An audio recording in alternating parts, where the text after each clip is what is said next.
तो हेलो बच्चों, कैसे हैं आप लोग। उम्मीद करता हूं कि आप लोग अच्छे होंगे और अच्छे से अपनी पढ़ाई कर रहे होंगे और बोर्ड एग्जाम की तैयारी अच्छे से कर रहे होंगे।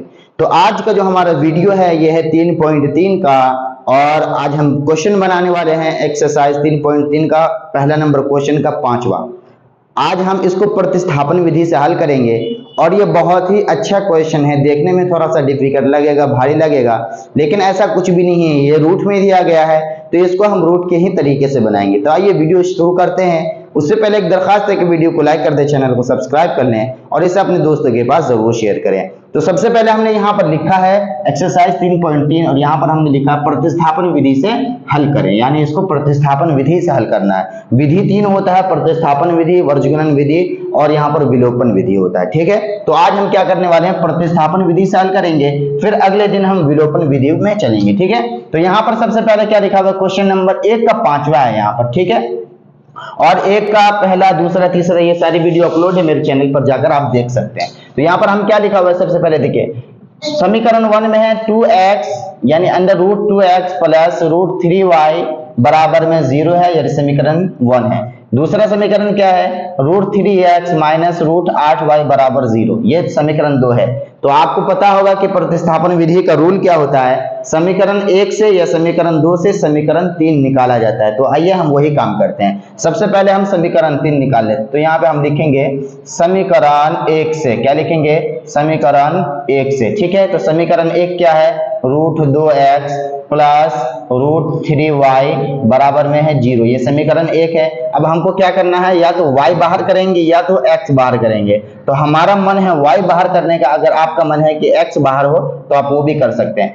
तो हम यहाँ पर y को बाहर निकाल देते हैं। तो क्या है, यहाँ पर हम कैसे निकालेंगे, 3y बराबर कर देंगे, ये 0 यहाँ आ जाएगा और ये 2x उधर चला जाएगा। तो यहाँ पर क्या होगा, ये प्लस में तो उधर जाके क्या हो जाएगा, माइनस हो जाएगा, तो माइनस रूट 2x हो जाएगा। ठीक है, अब यहाँ पर y को बाहर निकालेंगे तो y यहाँ हो जाएगा 0 हो जाएगा यहाँ पर, और माइनस 2x तो रहेगा ही, और बट्टा में ये 3 रूट 3 यहाँ चला जाएगा। ये जो है ये समीकरण हमारा 3 हो गया। हम इसको घेर देते हैं ताकि आप अच्छे से समझ सकें। ठीक है, तो यहाँ पर समीकरण 3 निकलेगी। ये हमारा जो है रूल पूरा हो गया। ठीक है, ये जो रूल था ये हमने पूरा कर लिया। अब हम क्या करेंगे, x और y का मान निकालेंगे। तो यहाँ पर हम लिख सकते हैं x का मान समीकरण, ठीक है।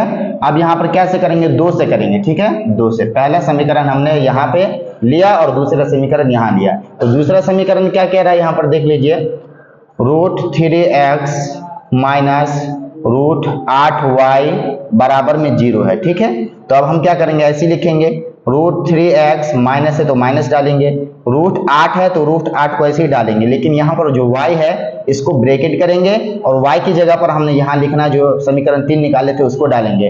तो 0 माइनस रूट 2x और बट्टा में रूट 3 यहाँ पे आ जाएगा, इसको बंद करेंगे। अब यहाँ पे है बराबर, तो बराबर डालेंगे, 0 है यहाँ पर तो 0 डालेंगे। इतना समझ में आ रहा है आपको। अब क्या करेंगे, रूट 3 को इस रूट 3 से गुना करेंगे। तो रूट 3 को अगर रूट 3 से गुना करेंगे तो रूट 9x हो जाएगा। यहाँ पर माइनस है, यहाँ पर प्लस है, तो यहाँ पर माइनस आएगा। तो रूट 8 को अगर 0 से गुणा करेंगे तो 0 हो जाएगा।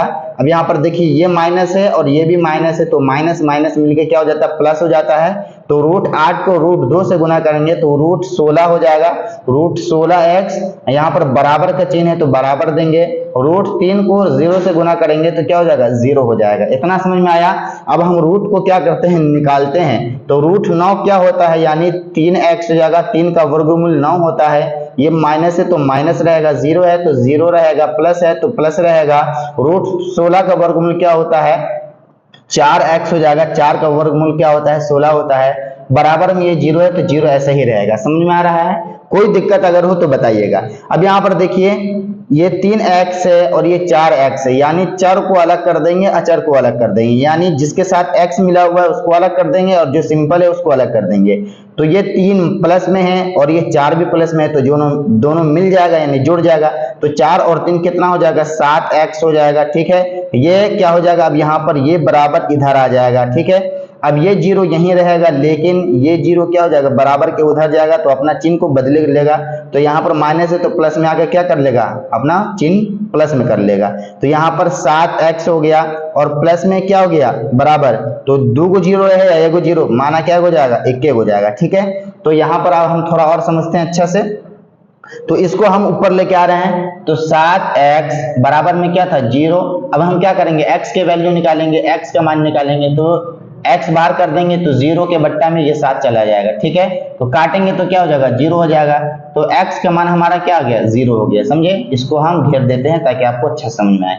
अब यहाँ पर लिखेंगे y का मान समीकरण कितना से लगाएंगे, 3 से लगाएंगे, क्योंकि हमने पहला समीकरण यहाँ लिया, दूसरा समीकरण यहाँ लिया और तीसरा समीकरण हम यहाँ लेंगे। ठीक है, ये आसान तरीका है। आप समीकरण 1 से भी निकाल सकते हैं, समीकरण 2 से भी निकाल सकते हैं, समीकरण 3 से भी निकाल सकते हैं, लेकिन समीकरण 3 से जो है ये बहुत सिंपल से निकल जाता है। तो समीकरण 3 कहाँ है, तो y बराबर, यहाँ पर देख लीजिए समीकरण 3, y बराबर 0 माइनस रूट 2x और बट्टा में रूट 3।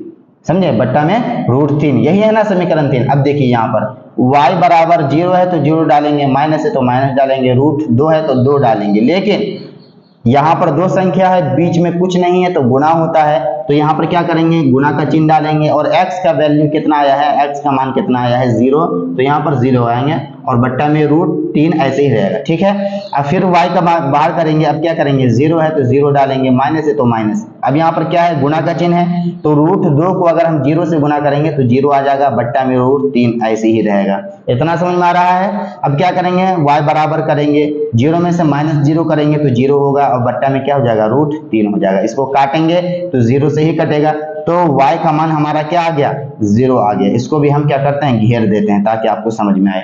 अब यहाँ पर हम क्या लिख सकते हैं, अतः x का मान 0, y का मान भी क्या होगा, 0। ये हमारा क्या हो जाएगा, फाइनली आंसर हो जाएगा। तो इतना समझ में आया। आप इसका एक स्क्रीनशॉट ले लें ताकि आप घर पे बैठे तो बना सके। तो उम्मीद करता हूं कि आप बिल्कुल समझ गए होंगे अच्छा से। अगर कोई कंफ्यूजन हो तो मुझे कमेंट करें, मैं उसका जवाब दूंगा। और ऐसे ही वीडियो पाने के लिए मुझे सब्सक्राइब कर लें और मेरे चैनल को क्या कर लें, सब्सक्राइब कर लें, वीडियो को लाइक कर दें। और रोजाना मैं ऐसे ही पढ़ाने वाली वीडियो अपलोड करता हूं, तो उसे देखें और फायदा उठाएं और बोर्ड एग्जाम की तैयारी करें। अभी तक के लिए बस इतना।